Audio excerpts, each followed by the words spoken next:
साथियों, आज भारत तेजी से विकसित होने के लक्ष्य की तरफ आगे बढ़ रहा है, लेकिन इस समय भारत कई विराट चुनौतियों का मुकाबला भी कर रहा है।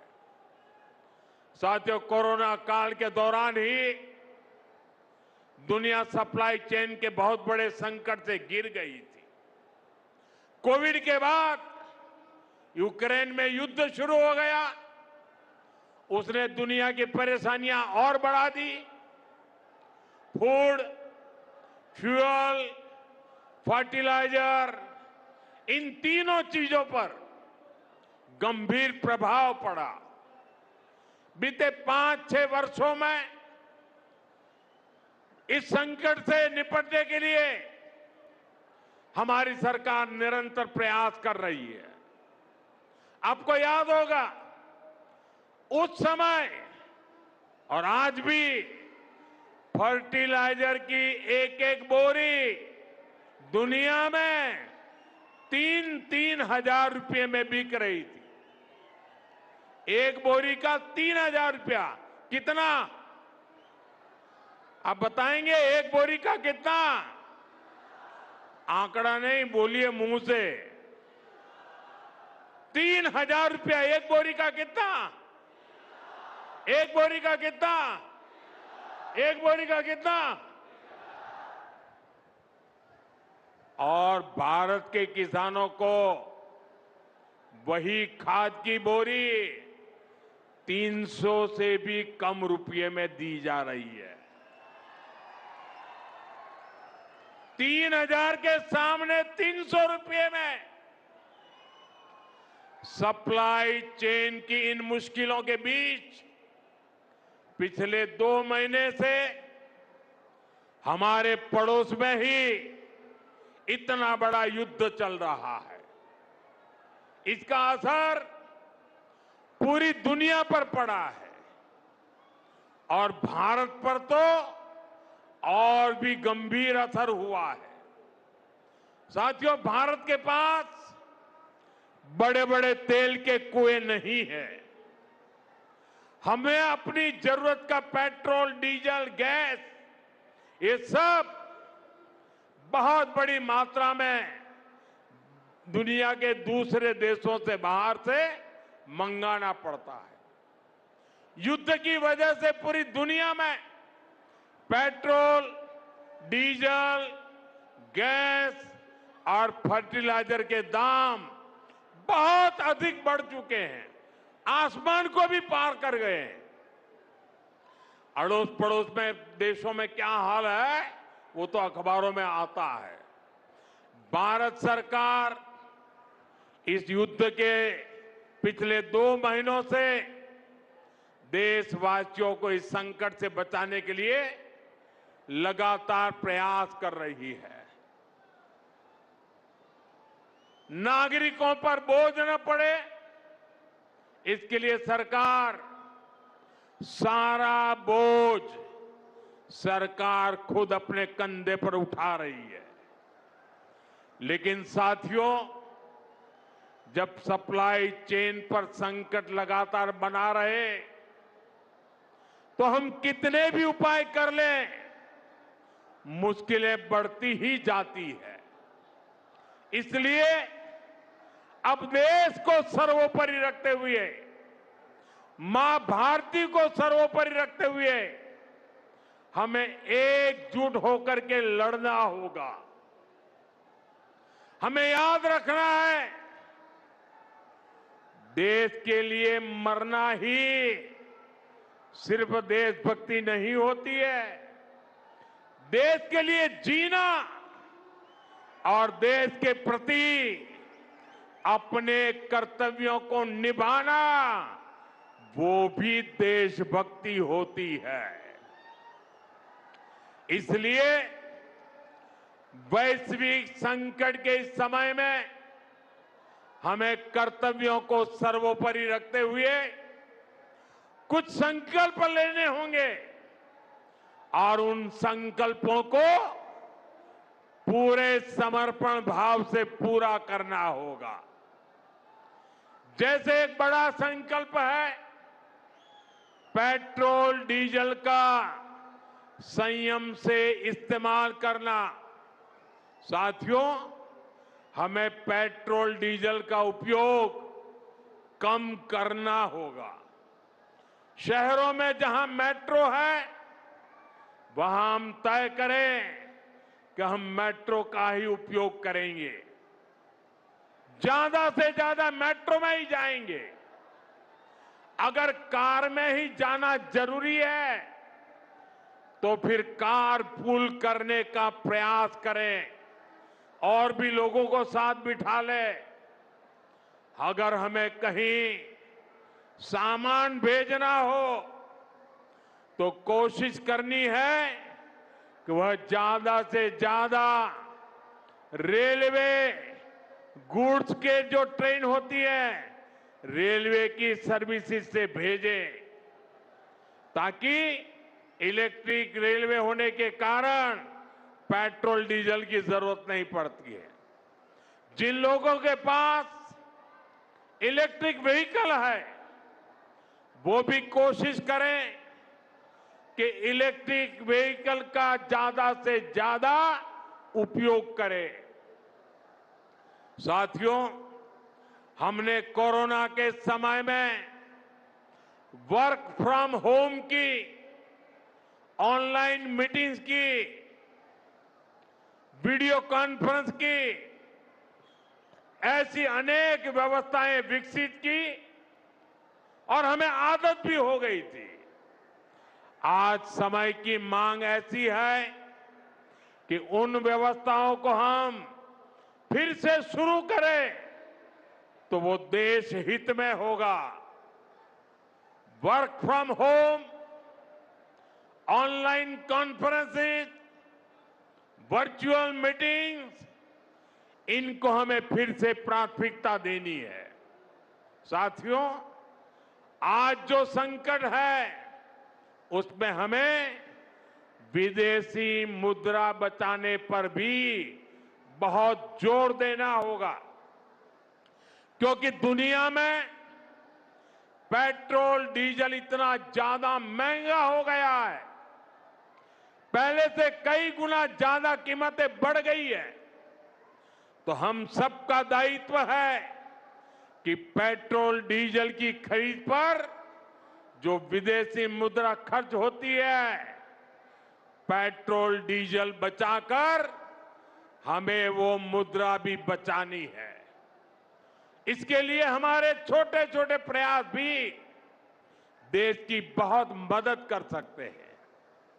जैसे आजकल जो विदेशों में शादियों का, विदेशों में घूमने का, विदेशों में वैकेशन पर जाने का मिडिल क्लास में कल्चर बढ़ता जा रहा है। हमें तय करना होगा कि जब ये संकट का काल है और हमारी देशभक्ति हमें ललकार रही है, तो कम से कम एक साल के लिए हमें विदेशों में जाने की बातों को टालना चाहिए। भारत में बहुत सारी जगह है, वहां हम जा सकते हैं। बहुत कुछ भारत में किया जा सकता है। इस बेटी को नीचे बिठाइए, उसे थक जाएगी। उस बेटी को बिठाइए। वो थैंक यू बेटा, थैंक यू। बैठिए, आप नीचे बैठिए। मैंने देख लिया बेटा, उसको देख लिया, अब आप बैठ जाइए। हाँ, इस छोटी बच्ची को क्यों परेशान करते हो भाई? इन बच्चों को बैठने दीजिए प्लीज। बच्चों को परेशान मत कीजिए जी। साथियों, हमें विदेशी मुद्रा बचाने के जो भी रास्ते हम लोग अपना सकते हैं, हमें बचाना होगा। साथियों, गोल्ड यानी सोने की खरीद एक और पहलू है जिसमें विदेशी मुद्रा बहुत अधिक खर्च होती है। एक जमाना था जब संकट आता था, कोई युद्ध होता था, तो लोग देश हित में सोना दान दे देते थे। आज दान की जरूरत नहीं है, लेकिन देश हित में हमको ये तय करना पड़ेगा कि साल भर तक घर में कोई भी फंक्शन हो, कोई भी कार्यक्रम हो, हम सोने के गहने नहीं खरीदेंगे, सोना नहीं खरीदेंगे। विदेशी मुद्रा बचाने के लिए हमारी देशभक्ति हमें चुनौती दे रही है और हमें इस चुनौती को स्वीकार करते हुए विदेशी मुद्रा को बचाना होगा। साथियों, ये समय एक और बड़े सबक का भी है। एक समय था जब हम कॉपर एक्सपोर्ट करते थे, लेकिन आज भारत के सामने स्थिति ऐसी बन गई कि अब हमें कॉपर को भी इंपोर्ट करना पड़ता है। हमारे देश में हड़तालें करवाकर कॉपर प्लांट्स को ठप करवा दिया गया और अब हालत ये हो गई कि हमें कॉपर बाहर से मंगाना पड़ता है और उसमें विदेशी मुद्रा खर्च होती है। इसलिए मैं ऐसे सभी श्रमिक समूह मजदूर संगठनों से भी कहूंगा कि हमें ऐसी बातों का जरूर ध्यान रखना चाहिए। भारत को आत्मनिर्भर बनने से जो भी कदम रोकते हैं, उनमें हमें दूरी बनानी होगी और जो लोग ऐसी साजिशों में जुटे हैं, उन पर भी कड़ी नजर रखनी होगी। मैं देश की अदालतों से भी आग्रह करूंगा कि ऐसी स्थिति आने पर देश हित में हमें कोई ना कोई रास्ता निकालने की तरफ बढ़ना चाहिए। साथियों, ऐसे ही खाने के तेल का भी है। इसके आयात के लिए भी बहुत बड़ी मात्रा में हमें विदेशी मुद्रा खर्च करनी पड़ती है।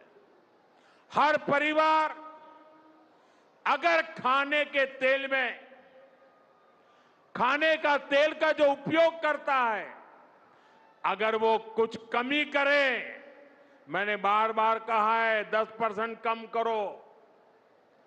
अगर हम तेल खाना कम करें ना, तो भी वो देशभक्ति का बहुत बड़ा काम है। आप देश सेवा में योगदान दे सकते हैं और इससे देश सेवा भी होगी और देह सेवा भी होगी। इससे देश के खजाने का स्वास्थ्य भी सुधरेगा और परिवार के हर सदस्य का स्वास्थ्य भी अच्छा रहेगा। साथियों, विदेशी मुद्रा की खपत वाला एक और सेक्टर हमारी खेती है।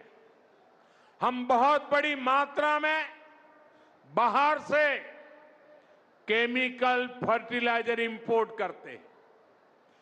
केमिकल फर्टिलाइजर खेती के कारण हमारी धरती मां को बहुत पीड़ा हो रही है। हमारे खेत बर्बाद हो रहे हैं। अगर आज हम अपने खेत को नहीं बचाएंगे तो भविष्य में फसलों पर भी खतरा आ जाएगा।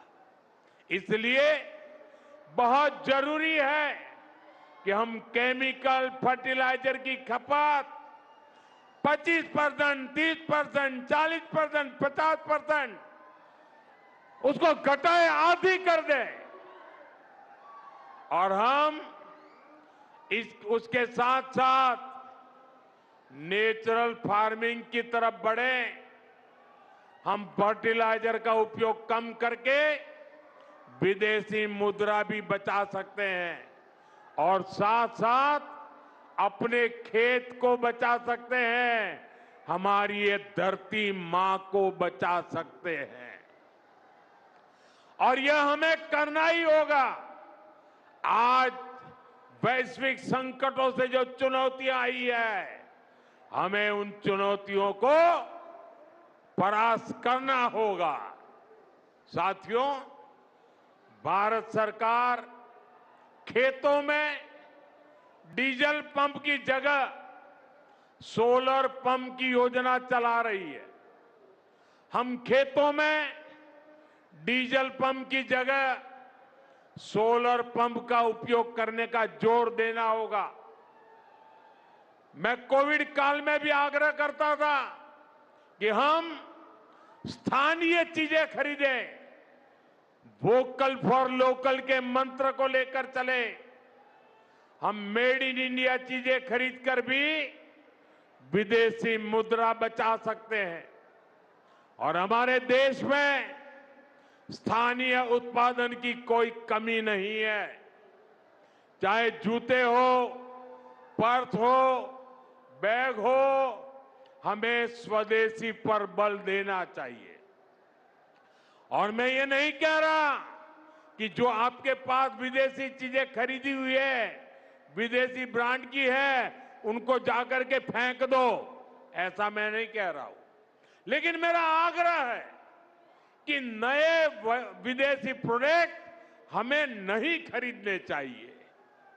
और वाकई हमें कई बार अंदाजा तक नहीं होता कि रोजमर्रा की कितनी सारी चीजें विदेशी है जो हम ऐसे ही यूज कर रहे हैं। और साथियों, जब मैं बात स्वदेशी की करता हूं तो लोगों को लगता है कि दिवाली के दिए खरीदो मतलब स्वदेशी हो गया। ये तो भ्रम फैलाने वाली बातें हैं। इससे सफलता नहीं मिलती है। हमें घर के उपयोग में आने वाले सामान की लिस्ट बनानी है।